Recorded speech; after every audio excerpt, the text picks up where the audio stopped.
This is Richard. He is the calmest patient of this asylum. He does nothing except stare out of a window. It's been 2 years now, and he hasn't spoken. No one knows what happened to him. He was shifted here directly from the hospital. The doctors at the hospital said Richard was found unconscious on the side of the road. He was heavily wounded and was bleeding terribly from a serious head injury. A generous man took him in his car and brought him to the nearby hospital. The doctors at the hospital managed to save his life, but Richard didn't say a single word. They found out his whereabouts from the cops. One thing is sure, that none of them knows how a renowned scientist ended up in a mental asylum. What happened to him? 3 years back, Richard was a completely healthy and happy man. After finishing his college degrees, he took a job as a junior researcher in Canada. He worked there for 2 years and did quite good for himself. He received acclamation for his notable contribution to medical science and bought himself a house in North Carolina. Richard stayed here during his graduation days. He joined as a lecturer in his very own university in North Carolina. Life settled for him. Every day, he woke up, made himself breakfast, and then drove to the university. It's a 15 to 20 minute drive to the university from Richard's house. His class continued till 5 p.m. at the university, and after that, Richard worked on his research papers at the university lab. The work pressure was so much that Richard never had the time to feel lonely. One night, Richard was driving home after work. He was feeling exhausted and tired. All he wanted was to reach home and lie down on the bed. The road was empty. Huge trees stood at the side of the roads. The shadow of the trees, combined with the dim streetlight, made the night darker. The bright headlights of Richard's car showed him the way. Richard looked at his watch. It was 10:30. He was used to driving home late at night. Richard rolled down his car windows and cool air touched his face, giving him some refreshment. He was thinking to turn on the speaker, just when his eyes went to the left side of the road. Why is she walking alone in the middle of nowhere at this hour of the night? Richard thought to himself. He slowed down the car and went close to her. "Hello, miss. Is everything all right?" The girl didn't reply. She didn't even turn back once. She just kept walking, like before. Miss? Do you need a ride?" "How far will you go?" "Well, my house is 10 minutes from here. Where are you going?" "To my house. It's near the lake at the end of the road. I will take the left turn ahead." Richard realized that this girl was going in the opposite direction of his house, but out of concern for a girl walking alone late at night, he said, I don't mind dropping you off, miss, if you're okay with that." The girl turned around. Her eyes were wide and bright. She had a beautiful face, but her skin looked so pale. There was a painful expression on her face, as if she forgot to smile forever. She didn't sit beside Richard. She walked to the other side of the car and sat in the back seat. Richard felt a bit insulted by her behavior, but then he thought that she might be feeling scared. Richard started his car without wasting any time. He will drop her and then head home. The girl was sitting quietly. She's just too quiet, Richard realized. The girl took off her red jacket. Richard rolled up the window and turned on the car AC for comfort. It gets extremely hot in summer in North Carolina. "Take the left turn," the girl said in the same soft voice. Richard took the turn and kept driving ahead. He knew she would let him know once they reached near her house. After driving for 5 minutes in pin-drop silence, Richard decided to speak up. "So, you live with your family, miss?" he asked. "Just me and my mom." "I see. So, what do you do? Are you a student?" "I was," the girl replied. It was becoming tough to make conversation with this girl because she showed no enthusiasm in talking to Richard. Hence, the awkward silence once again took place in the car. But the silence didn't stay long this time. Richard was driving on the empty road with no one around. Suddenly, they came in front of an old cemetery, and the girl's behavior changed drastically. She started to scratch the car window with her nails while screaming violently. It was as if she was dying to get out of the car. "What's wrong? Why are you screaming like that?" "Open! Let me out! Let me out!" "What the hell?" Richard unlocked the car door. The girl almost bolted out of the car and ran inside the graveyard. Richard's heart was beating like a drum. He had no idea what just happened. Richard came out of the car. "Miss? Miss, where are you?" He called out for that girl, but she was nowhere to be seen. It felt as if she disappeared into the darkness of the night. Hopelessly, Richard got into his car again and returned home. He was about to get out of the car when he noticed a red jacket lying on the back seat. This must be the girl's jacket. Richard decided to visit her house the next morning and return her jacket. He needs to check out on her. Richard took a shower and finished his dinner. The entire night, he couldn't help but think about that girl. Don't know why, but she seemed so familiar to Richard. While thinking all of this, Richard fell asleep. When he woke up, sunlight was flooding into his bedroom. He got ready, and he decided to drop by the girl's house after work today. Richard took the red jacket and started the car engine. The same road that was appearing spooky at night is now standing like an artist's landscape. Richard finished his work after class and left for the girl's house. When Richard saw the lake at the end, he realized the girl's house is not far. The moonlight made the lake water glitter in the dark. After 2 to 3 minutes, he saw a small wooden house on his left. The house looked quite old. With hesitation, Richard rang the doorbell. A few minutes went by, but no response came. He again rang the doorbell. This time, he heard slow footsteps approaching the door.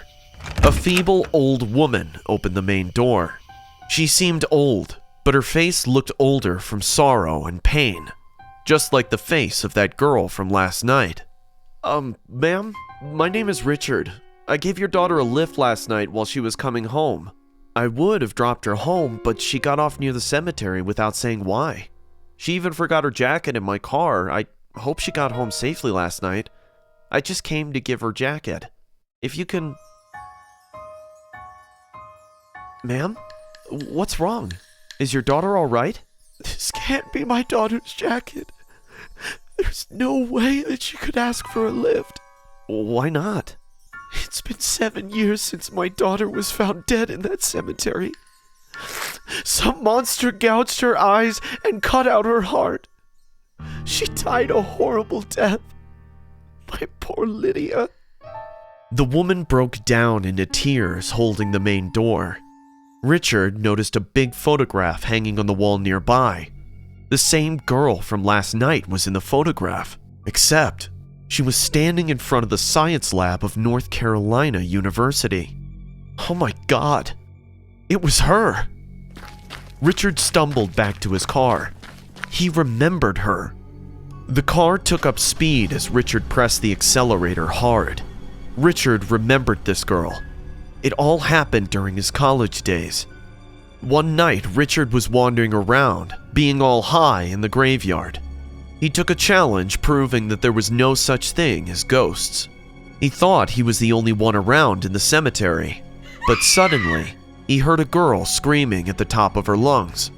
He followed the screams and found 3 people torturing a girl. Richard hid behind a bush and watched those men conduct a satanic ritual at that hour. At the end of the ritual, Richard saw those men sacrificing the girl and attempting to take her life. Richard was extremely scared. He ran away that night. When the cops discovered the girl's body, Richard kept his mouth sealed, even after seeing those men who murdered her. Richard kept quiet to save himself from trouble.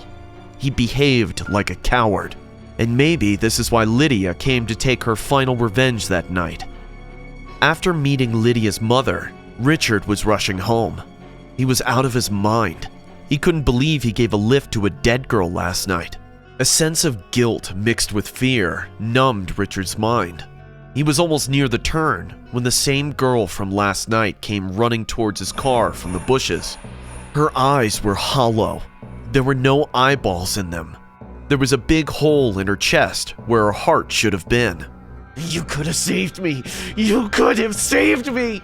Richard screamed with seeing this vicious figure. "Ah!" And drove his car into a nearby tree. He hit his head, but somehow dragged himself out of that car and started to run on the road. He didn't look back. He was scared, as he thought the girl might be following him. Still, he fainted on the road that night after running for some time. It's been 3 years since. Richard hasn't spoken a single word. But today, Richard heard 2 investigators talking to a man. They were standing near his room. The man was saying, "The Foundation has named her SCP-1337, the Vanishing Hitchhiker. We're still researching about her. There's a lot more we don't know yet. But the tough part is to find out how did she end up being like this." Should Richard tell them how? Or is it too late already? Before starting the story, I would suggest you guys to go subscribe to the channel. It turns out that most of you guys who watch me aren't actually subscribed. So, if you like the content and want to support the channel, go ahead and subscribe and hit the bell. It's free, and you can always change your mind later. Yes, sir. I'll be there, sir. Yes, first thing in the morning. Chris disconnected the call and took a deep breath. What happened now? Martha asked. Chris finished the last layer of coffee and said in a serious voice, "A new case has come up. I gotta go investigate the matter. General's telling me that it's urgent." "So, when are you leaving?"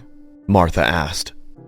Martha and Chris have been married for 4 years now. She is well aware of the word urgent when it comes from the General.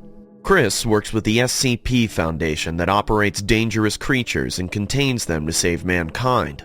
Martha knows it all, and that's why she never asks more than she should. She is well aware of these highly secretive projects. Chris smiled and said, "I'm glad I found you. No one would have understood me better than you." The next morning, Chris took the first flight. As soon as he reached the airport, he saw an official waiting for him near the exit gate. He knows the guy. His name is Charles. In the SCP Foundation, everyone is familiar with each other. "Welcome, sir. How was your flight?" "It was good. Tell me, Charles, how many students died in the last 4 days?" "2, sir. But we haven't managed to find their bodies because none of our people managed to reach the end of it." "I see. Did you seal the door?" "Absolutely, sir. Everyone in the university is already terrified." It should be. Chris got inside the car. Charles sat right next to him and gestured to the driver to begin. Long, winding mountain roads made the journey quite pleasant, but Chris was too worried to enjoy the view. "Did you interview the campus staff?" "No, sir. We were waiting for you only." "Okay. Once we reach, this will be our first job." "Yes, sir." No. There hasn't been any strike of a serial killer or abduction of any sort. The university of this area is going through a weird but intimidating danger. There have been incidents of people disappearing in the university building. So far, 2 students have disappeared, and surprisingly both of them were last seen taking the abandoned basement stairs at the old building. Chris has come to investigate this mysterious staircase that people take and never return. This is so far the most unique phenomenon observed by the SCP Foundation. Students or any working person of the university are terrified to go to the old building, which is also the main building of the campus. At around 11 a.m., they reached near the university gate. The campus was strictly maintained by SCP personnel. As soon as Chris got down from the car, a crew member came rushing towards them. "Sir, the university janitor, Mr. Brown, has gone missing since morning. The librarian is saying she saw him early morning. He said he was going to work the old building." "Charles, you told me you sealed the door." "Yes, sir. We did. Then how did another person go missing? Your carelessness has now taken one more life. Idiots!" Chris ran towards the old building. The 2 crew members, along with Charles, followed him immediately. As they reached the door, they saw the seal was broken and the door unlocked. Another crew member locked the door immediately, and within an hour, the entire building was sealed. Chris gathered everyone in the campus ground and said, "Everyone listen carefully. The old building is now out of reach for any general personnel except SCP Foundation. No one, I repeat, no one should go near that building without my permission. From tomorrow onwards, no one should be seen in this campus. All of your classes and sessions will be conducted in the new building. Your principal, Miss Rose, will share all the class details. Your life could be in danger if you do not listen and obey my instructions. It is extremely terrifying to imagine how 2 young students and a perfectly healthy man, Mr. Brown, disappeared near the basement staircase of the old building. I would like to conduct interviews with all the people who can offer useful information.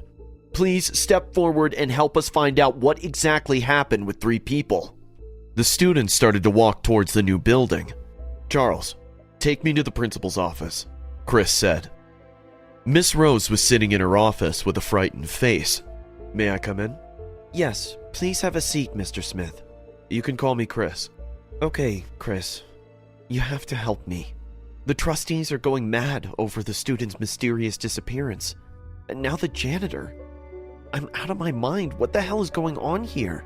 If you want us to help you, you're gonna have to calm down and tell me everything you know about this staircase. Miss Rose drank water from the glass and took a deep breath and said, What do you want to know? How long has this old building been in use? Chris asked. The old building was closed for the last 10 years.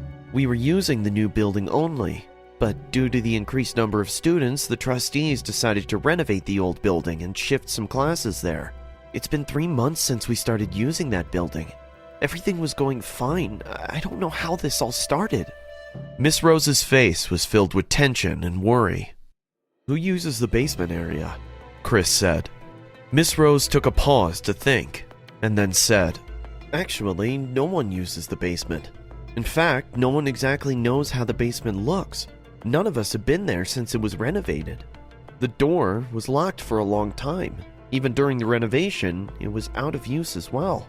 One day the elevator was out of order, so the electrician came to check it, but the guy thought the elevator setup was located in the basement, so he broke the lock on the door.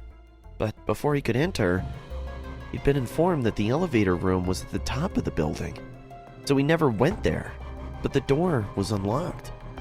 I see, Chris replied. He looked at Charles and said, Let's go talk to the others. Miss Rose, I will try my best, but until we discover what lurks down there, please tell people to stay out of that place. I will contact you with more information later. Chris got up and left the room. There were 6 to 7 workers standing at the corridor. The crew members were talking to them. Chris was thinking to start the interview when suddenly his eyes went to the end of the corridor. The elevator was at the end of the corridor, and a huge yellow plate was hung on it, reading out of order. Charles, was the elevator out of order those days as well? Which day, sir?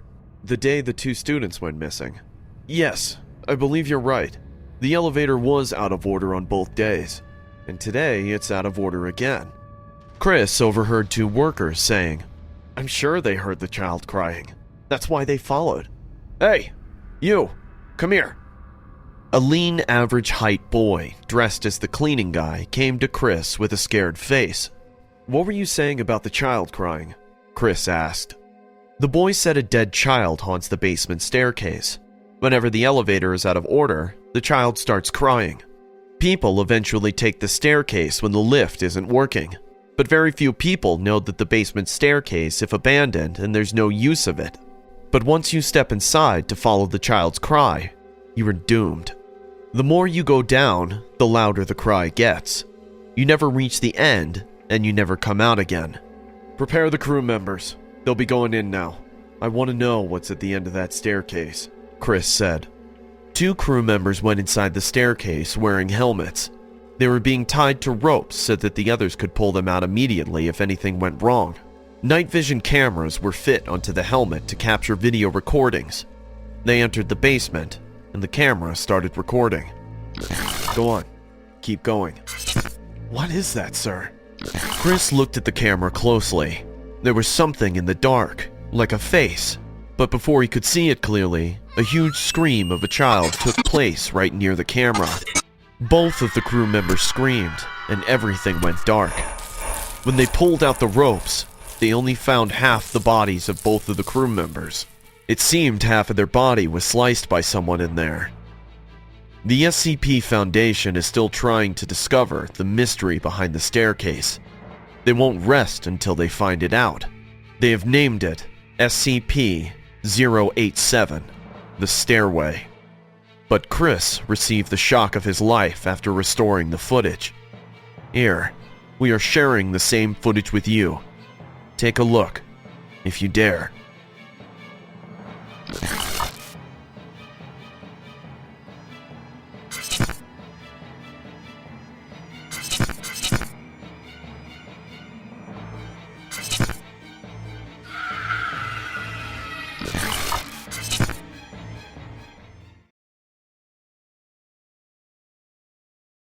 You're late, Daniel, Dr. Buchanan said.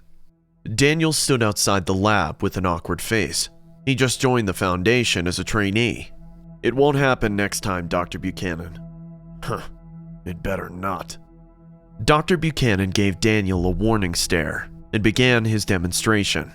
Daniel on the second last table of the lab. Everyone was listening to Dr. Buchanan attentively, but Daniel was very distracted today. He looked outside the window. The deep woods and tall mountains make him feel too far from home. This secret foundation has chosen a real secluded spot for its research and experiments. People here are always living in high alert mode. One wrong step and death will be your end. This high-profile yet secretive foundation has managed to contain evil in its actual mean. There were many more cases of violence and death caused by the creature residing in this very foundation. God knows what will happen if any of them sets free. No doubt, it was too much for Daniel to take in just one night. So far, he thought he was being part of a scientific research lab, but he never knew that he was unknowingly being a part of the most dangerous organization in the world, which people hardly knew about.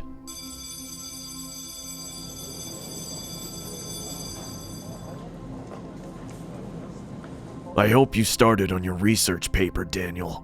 I won't delay the deadline this time. Daniel looked at Dr. Buchanan and replied, Yeah, I'll submit on time this time. Among every people here, Dr. Buchanan is the most difficult one to impress. Daniel has a gut feeling that this man hates him. Daniel came out of the lab. Miranda was standing in the hallway, talking to some other colleagues. She almost rushed towards Daniel and said, "Where were you? You were supposed to meet me in the morning." Daniel had completely forgot. Oh, I'm sorry, Miranda, I forgot. I'm a bit distracted since last night. Why? Is everything okay? Are you alright? Yeah, I'm fine. Just the pressure of work, I guess, Daniel said, giving a fake smile. Miranda guessed something was off with him today. She tried to cheer him up, saying, "Come on, let's go to the cafeteria. I'm extremely hungry." Both of them started to walk towards the cafeteria. Daniel was walking quietly, while Miranda kept talking. Suddenly, Daniel said in a hesitant voice, "Did you know this place holds lots of dark secrets?" Come on, Daniel. This is a scientific research facility. Science will always have its dark secrets. Daniel replied, No, that's not what I'm trying to say. You do know that this foundation has contained many dangerous specimens that can demolish humanity, right? Miranda looked around and said, "Did you know that today a new specimen is going to arrive? I've heard it's so violent and dangerous. They'll be bringing it here during midnight." "What kind of specimen?" SCP-173. "What kind of specimen is that?" "You'll find everything in the database. You do know how to hack it, right?" Miranda laughed and walked into the cafeteria. Did she just tell me to hack the system? Daniel thought to himself. Everyone was busy having lunch. Daniel realized that this was the ideal time. He quickly walked towards the computer lab. There were only 2 people in the lab, and they were sitting at some distance. Daniel sat in front of a computer and started to hack the database. After 20 minutes, he managed to step inside the database. Everything this facility owns has a record in this database. Daniel searched SCP-173. A page opened with a bizarre image. SCP-173 looked like a huge sculpture, but with a distorted face. The first paragraph about this specimen read, "Item, SCP-173 is to be kept in a locked container at all times. When personnel must enter SCP-173's container, no fewer than 3 may enter at any time, and the door is to be relocked behind them. At all times, 2 persons must maintain direct eye contact with SCP-173 until all personnel have vacated and relocked the container."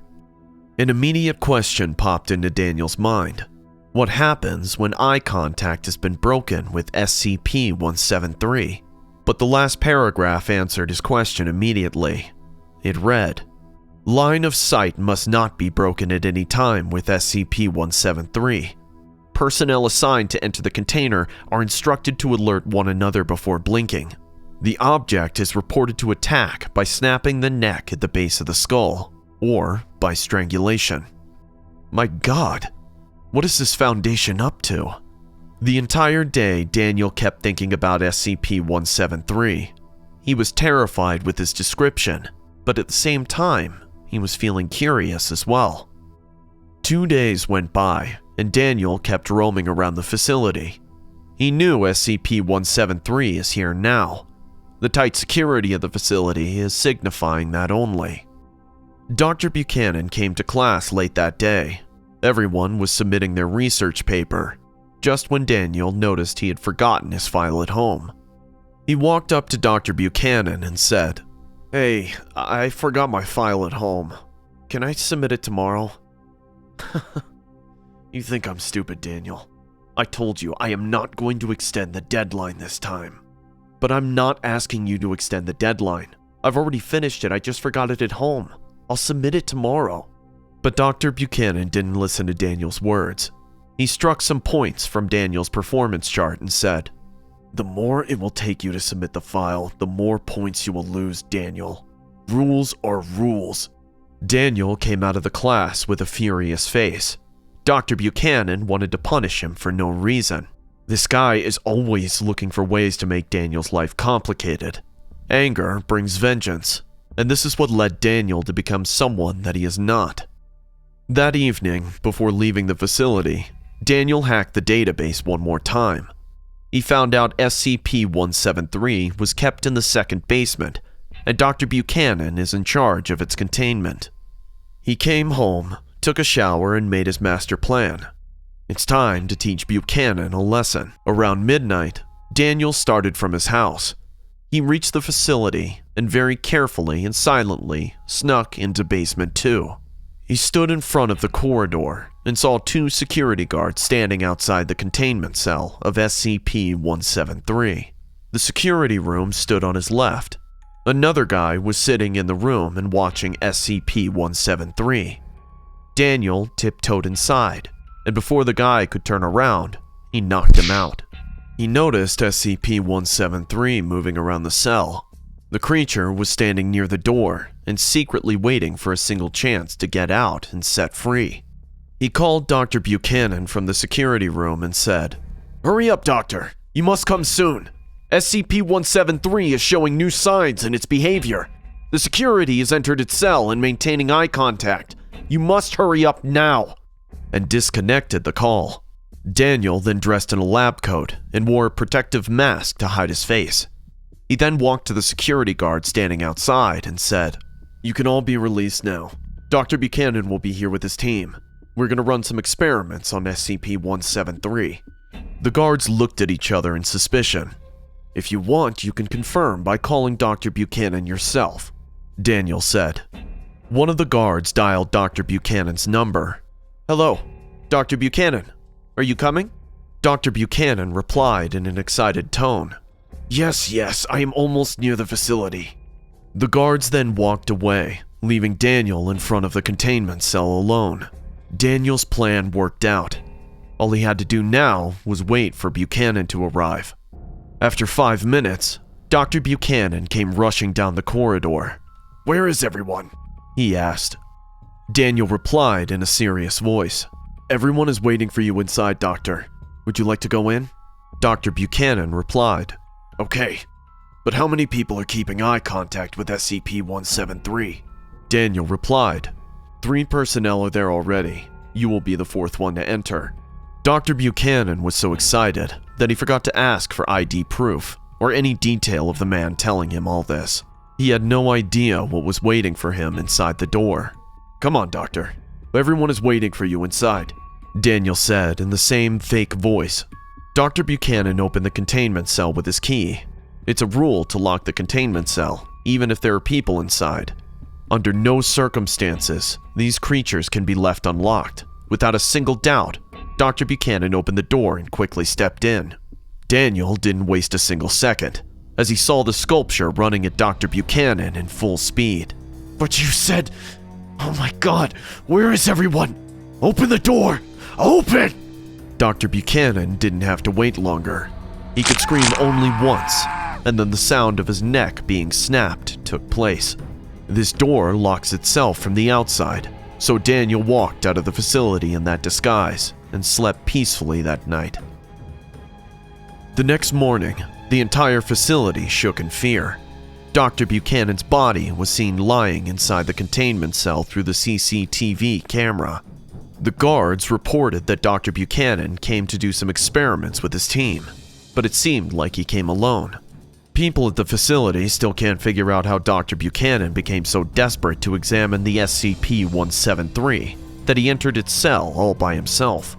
People are calling him mad, but the security guy is reported being knocked out by someone. But it seemed Dr. Buchanan entered the cell willingly. He unlocked the door and entered inside the cell. The key was in his pocket the entire time. Then what exactly happened to him?